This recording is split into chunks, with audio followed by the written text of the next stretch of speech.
주님 감사합니다. 죄 많은 우리에게 의로우신 하나님 보좌 앞으로 나아가 하나님의 이름을 송축하며 예배할 수 있는 그런 길을 열어주시는 것 정말 감사합니다.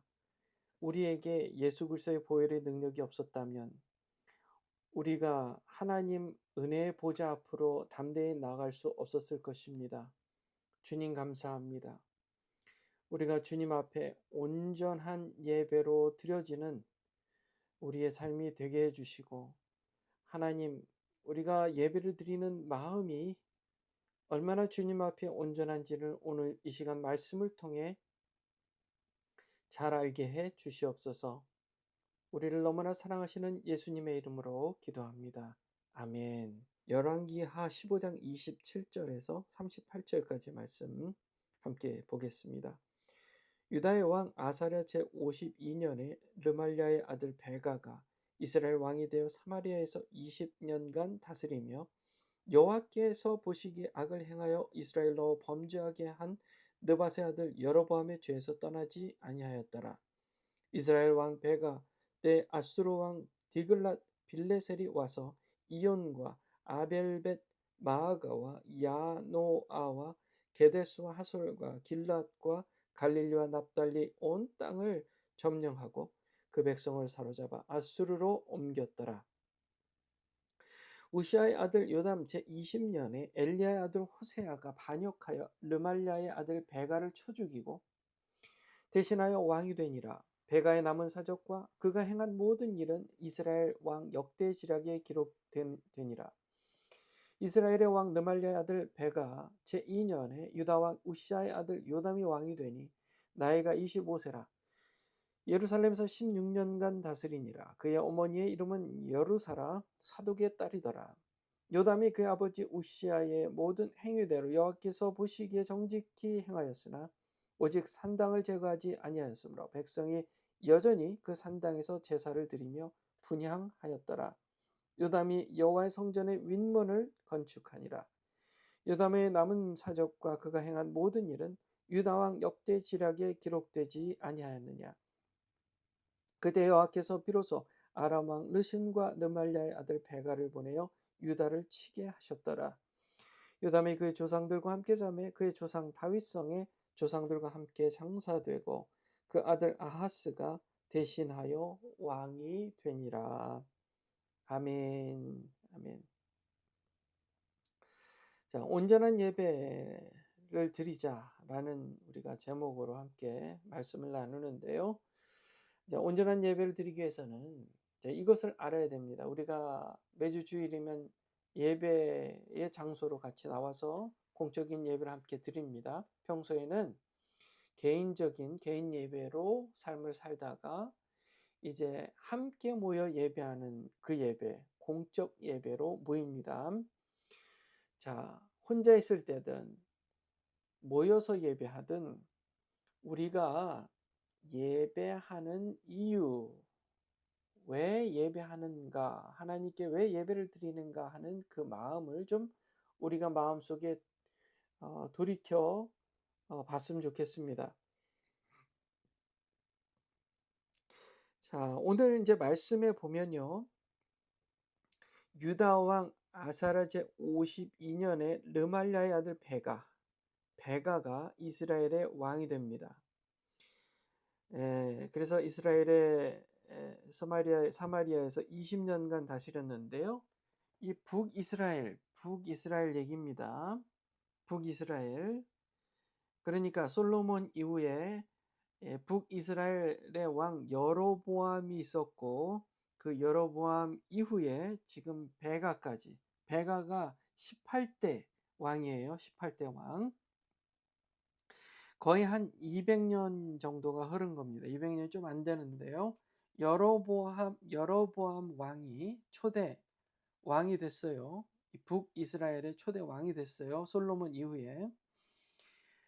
솔로몬 이후에 두 개의 나라가 분열됐다고 얘기했습니다. 두 개의 나라로 남쪽에 유다 그리고 북쪽에 이스라엘 나라로 분열이 됐어요. 그리고 이 북쪽의 이스라엘 나라의 왕, 첫 번째 왕이 여로보암입니다. 여로보암. 그리고 지금 여기 나오는 이 베가 왕은 18대 왕입니다. 약 한 200년 정도 후에 지금 이 베가가 왕이 된 겁니다. 여로보암 이후에. 자, 보십시오. 20년간 다스리는데요. 여호와 보시기에 악을 행하여 이스라엘을 범죄하게 한 여로보암의 죄에서 떠나지 아니하였더라.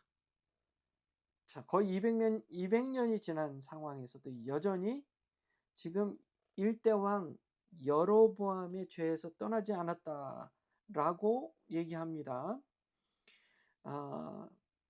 하나님께서 계속해서 주위의 나라들을 통해서 지금 이 북이스라엘 나라를 계속해서 깨닫게 하시기 위하여 고통을 주시고 또 심판을 주세요. 예, 아수르 그 당시 강대국입니다. 강대국이에요. 이 아수르가 침략해 들어와서 백성을 사로잡아 아수르로 데려갑니다. 포로로 데려가 많은 사람들을 데리고 갑니다. 자, 그런 상황에서 이 베가를 이제 반역해서 호세아라는 사람이 호세아 선지자하고 다른 사람이에요. 호세아라는 사람이 다음 왕이 되기 위해서 베가를 쳐 죽입니다. 그래서 반역을 하고 자기가 왕이 됩니다. 그러니까 북이스라엘의 19대 왕이 된 겁니다. 19대 왕. 베가는 18대 왕. 그 다음에 호세아는 19대 왕이 된 거예요. 자, 이 19대 왕을 마지막으로 북이스라엘은 이제 패망하게 됩니다. 북이스라엘은 이제 끝납니다. 끝나버려요. 아수르의 점령을 당해서 결국 북이스라엘이라는 나라는 완전히 끝나버립니다. 이제 아수르의 포로로 다 끌려가는 그런 신세가 됩니다. 그들을 계속 하나님께서 그들을 계속 두셨다면 그들은 여전히 더 심하게 이 초대왕 여로보암의 죄에서 떠나지 않고 더욱 악해졌을 것입니다. 자, 그러면 도대체 이 여로보암의 죄라는 게 뭐냐? 여로보암의 죄라는 게 뭐냐? 했을 때 여러분 기억하실지 모르겠습니다. 우리가 열왕기 상에서 이 이야기를 다루었는데요. 여로보암이 왕이 됐는데 지금 여기는 북이스라엘이라고 했습니다. 북이스라엘. 남쪽에는 남유다가 있습니다. 남유다가 있어요. 자, 지금 여로보암이 왕이 되기 전에 왕이 솔로몬이라고 그랬습니다. 그리고 솔로몬이 성전을 지었어요. 솔로몬 성전 어디 있었어요? 남유다에 있었어요. 남유다 예루살렘이 있었잖아요. 남유다 예루살렘. 예루살렘 성전이라고도 하지요. 그러면 지금 두 개의 나라가 이렇게 갈렸어요. 북이스라엘과 남유다로 갈렸어요. 지금 북이스라엘의 첫 번째 왕이 누구라고요? 여로보암이었습니다. 자, 갈렸습니다. 나뉘었어요. 그러면 같은 하나님의 백성들이에요. 이스라엘 백성들이에요. 북이스라엘, 남유다 다 이스라엘 백성들입니다. 이들이 율법을 받은, 그러니까 시내산에서 모세가 율법을 받아서 그때부터 하나님께서 유대 백성들을 하나님의 백성으로 선택하셔서 하나님의 율법 아래에 백성들로 삼으셨단 말이에요. 그 사람들이 결국 솔로몬 왕 이후에 나뉘어서 두 나라로 나뉜 겁니다. 북이스라엘과 남유다로. 그리고 다윗 때 다 못한 이 성전 완공, 성전 건축을 완성하는 것을 솔로몬이 예루살렘에 솔로몬이 이 성전을 완공했습니다. 그런데 둘 사이가 안 좋아지면서 이 지금 두 나라로 나뉘었어요. 그래서 분열 왕국이라고 합니다. 그런데 이 분열 왕국이 됐는데 그 첫 번째 북이스라엘 여로보암 왕에게 고민이 생겼어요. 왜냐하면 사람들이 자기 북이스라엘 백성들이 때만 되면 제사를 드리러 어디로 갔었어요? 예루살렘으로 갔었단 말이에요. 지금 여로보암 입장에서는 자기 백성들이 다른 나라로 말하자면 서로 적대시하게 된 남유다로 그 솔로몬 성전으로 제사를 드리러 왔다 갔다 하는 게 이게 기분이 좋지 않았던 거예요. 하나님의 마음이에요? 아니면 본인 인간적인 마음이에요? 본인의 죄된 마음이죠. 그러니까 이런 민심이 이탈되는 것을 막기 위해서 베델과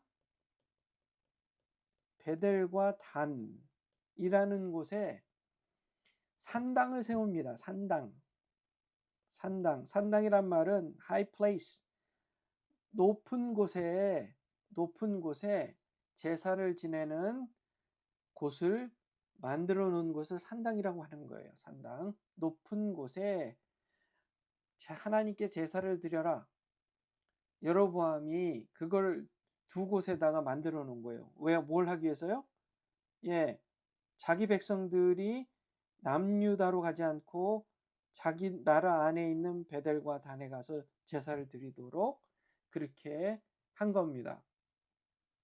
하나님이 기뻐하시는 일이 아니었어요. 절대 그렇지 않습니다.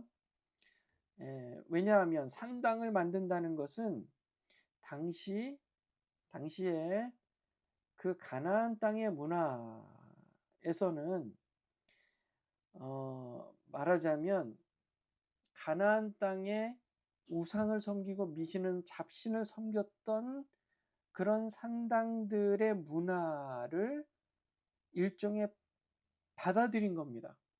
그것을 이용해서 하나님께 제사를 드리는 장소를 만들겠다 한 거예요. 그게 산당이에요. 가서 정말 하나님께 제사를 드리는 겁니다.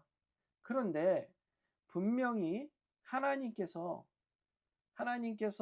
이 예루살렘 성전 외에는 다른 곳에서는 나에게 제사하지 말라고 그렇게 명령하신 게 있어요. 그 전에, 그러니까 솔로몬 성전이 완공되기 전에는 다른 곳에서 제사할 수 있도록 두셨습니다. 왜냐하면 지금 성전이 아직 완공되지 않았으니까. 그렇죠? 아브라함 시대도 보세요. 하나님께서 모리아산으로 가서 거기서 나에게 네 아들을 바쳐라, 제사해라. 또 그 밖에 여러 곳에서 하나님 앞에 온전히 예배 제사할 제단을 쌓은 곳들이 있잖아요. 아브라함도 그랬습니다. 왜냐하면 그때까지만 해도 정해진 성전이 아직 없었기 때문에 그랬던 거예요. 그런데 이렇게 예루살렘의 성전이 지어졌어요. 그 이후로는 다른 곳은 금했던 겁니다. 더군다나 여로보암은요, 어떻게 했냐면 이 베델과 단에 산당을 지으면서 금송아지 우상을 만들어서 그것을 하나님이라고 생각하고 제사하게 한 겁니다. 눈에 보이는 게 있어야 제사를 하니까. 그런데 이 금송아지라는 것은요, 금송아지가 도대체 어디서 온 거예요? 금송아지가 이게 지금 우리가 이 하나님의 백성들이 금송아지를 놓고 제사 드린 게 언제부터입니까? 정확하게 얘기하면 이집트에서 배운 겁니다. 이집트에서요. 이집트에서 배워서 '아 저렇게 하면은 신한테 제사를 지내는 거구나.'라는 것을 이집트에서 배워서 보고 배운 거예요. 그리고 나서 출애굽을 하고 나왔는데 지금 40일 동안에 모세가 산에 올라가서 하나님과 대면할 때 산 밑에서 하나님 백성들이 금송아지를 놓고 제사를 드렸단 말이에요. 그들은 그게 신께 제사 드리는 방법이라고 믿었어요. 그런데 그게 잘못된 것이고 그게 우상을 섬기는 일이었던 거예요. 그래서 그 자리에서 300 명이 넘는 사람들이 죽었단 말이에요. 죽었어요. 땅이 그들을 빨아들여 가지고 땅속으로 빨려 들어가서 다 그 자리에서 심판을 당했습니다. 자, 이 역사적 사건들을 분명히 알았을 겁니다. 그런데 문제는 당시의 문화, 고대 근동의 문화, 바벨탑 사건으로 사람들이 흩어져서 언어가 혼잡게 되니 다 흩어져서 정말 하나님을 대적했던 사람들이 흩어져 간 곳들이 있는데 그 중에 하나가 이집트입니다.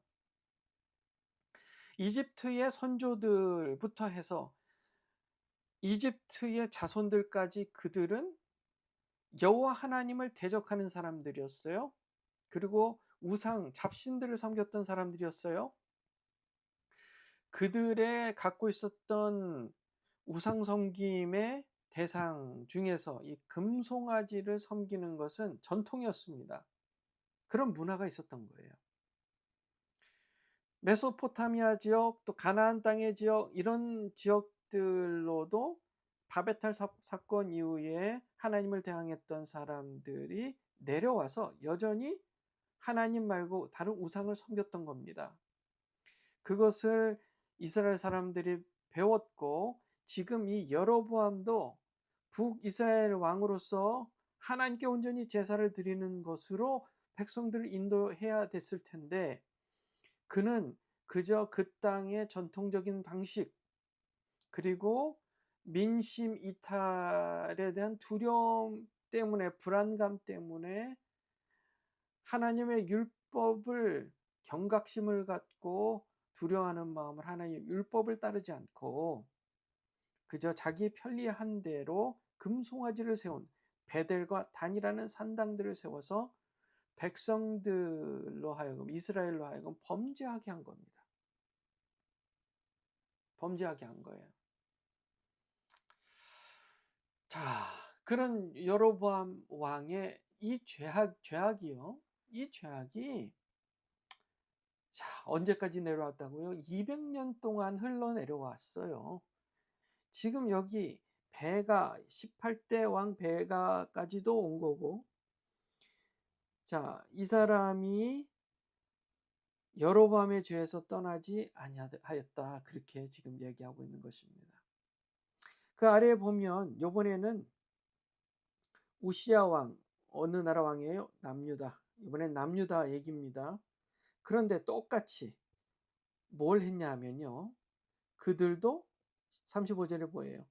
여전히 산당에서 제사를 드리며 분향하였더라. 나오죠? 똑같았습니다.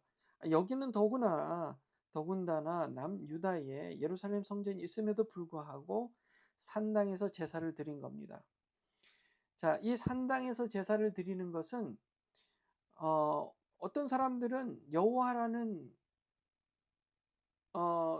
그 제사의 대상을 인식하고 드리기도 하지만 어떤 사람들은 가나안 땅의 잡신들 바알신을 섬기는 제사를 드린 거예요.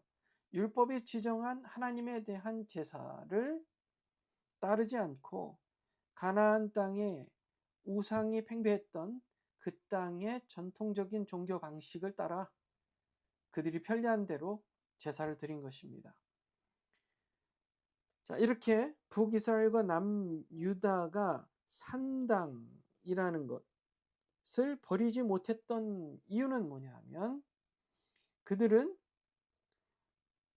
예배를 드리는, 심지어 여호와 하나님께 제사를 드린다는 사람들까지도 그 마음에 예배를 드리는 그 마음의 동기, 이유가 완전히 잘못되어 있었다는 겁니다. 그게 뭐예요? 하나님을 사랑하는 마음이 없었어요. 그들은 그저 자기 자신들을 사랑했고 하나님을 갖다 사용하기 위해서 하나님께 제사 드리는 것일 뿐이었던 겁니다. 우리가 주일마다 예배하고 또 개인적으로 이렇게 하나님 말씀으로 아침마다 헤어름 예배 드리는 것은 정말 하나님을 사랑하는 마음으로 드려야 되는 예배인 줄 믿습니다. 내 마음에 혹시 내가 이 제사를 예배를 드림으로 예배를 드려야 하나님 나한테 복 주신다고 생각하고 예배를 드린다면 여러분 회개하세요. 우리는 예수님 때문에 그 흘리신 피 때문에 대속함을 받았고 부활하신 예수께서 우리의 주인이 되셔서 우리가 영원한 나라의 소망을 갖게 된 거듭난 사람들이에요. 이미 하나님은 증명하셨어요. 하나님이 우리를 얼마나 사랑하시는지를 증명하셨다고요. 하나님은 우리를 사랑하세요. 그것에 감사하는 마음으로 그분과 더 가까워지기 위해서 하나님 사랑해요. 저 여전히 부족한 줄 알아요. 그래서 예수님 없이는 못 삽니다. 그런 마음으로 주님 더욱 알기 원해요. 그런 마음으로 온전한 예배를 드리시는 여러분들 되시기 바랍니다.